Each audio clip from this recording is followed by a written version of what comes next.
magnetic vehicle. He says they appear to be making the rings.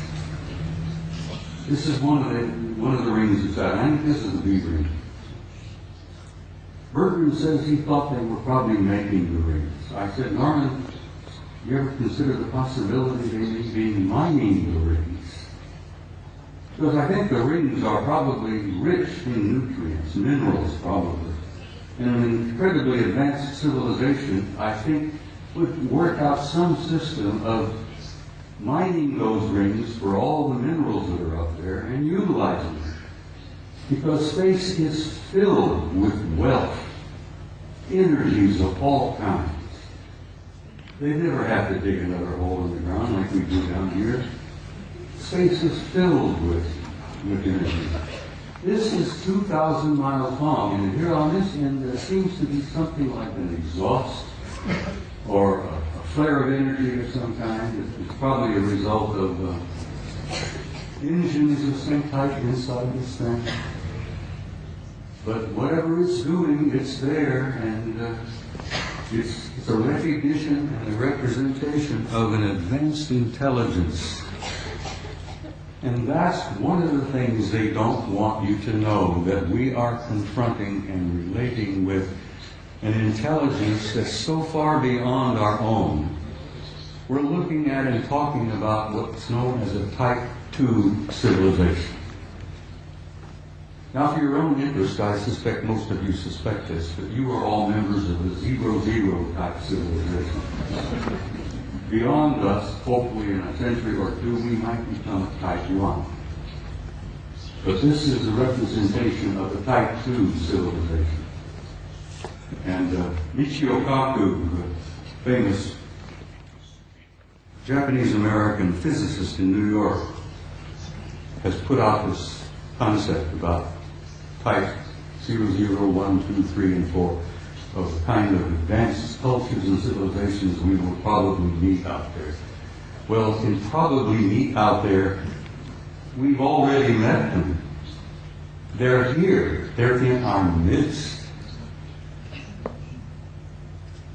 So, I think I brought about 15 or 20 of these pictures, but I simply had no time. I don't have the time to show them all. But I've shown a few here, and I think I've piqued your curiosity. And I think most of you are pretty bright people, and you know you've been conned. You know you've been lied to. You're not fools. And I think you know who you are and why you're here and where you're going.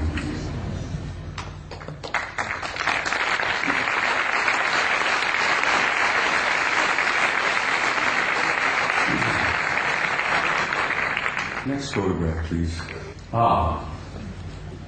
This is a photograph taken by our Mariner space vehicle that we launched back a number of years ago. This is a picture of a facility on the surface of Mars. Now, this facility is located on the equator, and it's on the surface. And those of us who studied it, we discuss it with each other, we call it the airport. And I said, this is the parking lot. This is the administration building here. This is the main terminal here. And I imagine it's a pretty busy facility, you know, ships coming and going. But it's not an airport, it's very likely a spaceport. It is on the surface and it's on the equator of Mars. And if you're ever interested in launching a vehicle from a planet, you put it on the equator and you take advantage of the rotation of the planet to assist in the launching of your vehicle. You can take the momentum of the movement of the planet and it helps you get the thing off the ground. So it's exactly on the equator, it's on the surface, and it's massive in size. So maybe that is the parking lot, I don't know. Maybe that's the admin building, but there's something going on Mars. And I've been going back and forth with Richard Hoagley now for years, where Richard, who I know most of you are aware of, is convinced that Mars is covered with ruins. Well, it is. But it's not just ruins. There are things going on that planet. On the surface, under the surface, continuously. Next picture, please. This was published in a German magazine, but this is a Soviet photo. This is from their Phobos 2 spacecraft. This is a city under the surface of Mars that is the size of Chicago. Chicago is one of our biggest cities. Several million people live in Chicago. This is under the surface. You can see the city block. You can see the breakdown here of portions of the neighborhoods or whatever it is. But it's generating an enormous amount of heat. And they picked this up on the infrared when Phobos is going around the planet and snapping pictures like crazy. And the Soviets were pretty open about releasing some of their photos, contrary to the United States, where lying has become a fine art. Don't get me started on my politicians. Phobos 2, city on Mars, under the surface. You can see the streets, Broadway, First Avenue, whatever. People have said, well, who was there? And I says, for God's sake, it's the Martians who were there. What a silly question to ask. Who's there? Let's go there. Now, I love this picture. I'm in love with this lady.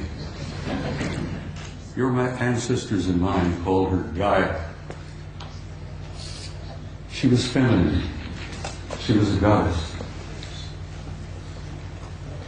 She was sacred.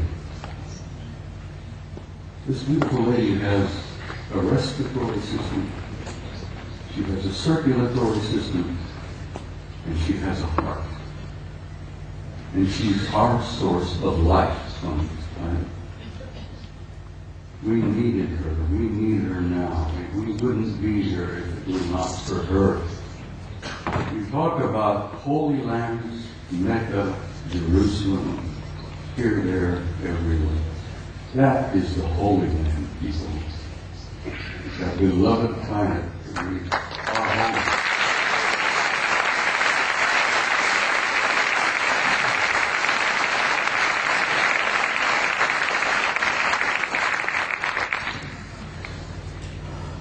Next picture, please.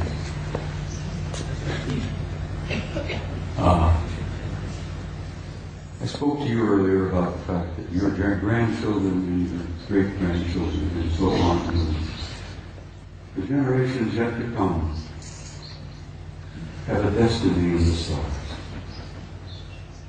And in time, they will go out there and claim their rightful place in that infinite community of life. And you can believe that, and you can accept that with an assurance and a truth that goes beyond doubt. The destiny of this species and this race, this troublesome clan of monkeys, is in the stars. And there is your destiny. And I want you to understand that and have some hope. And don't get depressed. Because you're going to be undergoing some very difficult times in the few years yet ahead. We're going through this transition, this transformation, this transcendent transformation into another species, into another race. And if you remember your own adolescence, it was a painful time. The species, the race, is going through adolescence. But we're not alone. We're being helped. We have family out there that's helping us. And they've been helping us for a long time. They've been trying to encourage us and nourish us and try to point the right direction for us to go. Because we are troublesome adolescent children. And we are going through that transformation.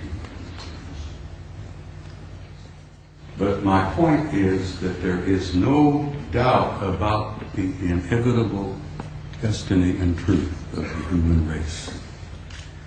Now I want to quote something from you, if you'll bear with me here. One of my favorite authors, poets, was a man I've admired for years, Count Leo Tolstoy.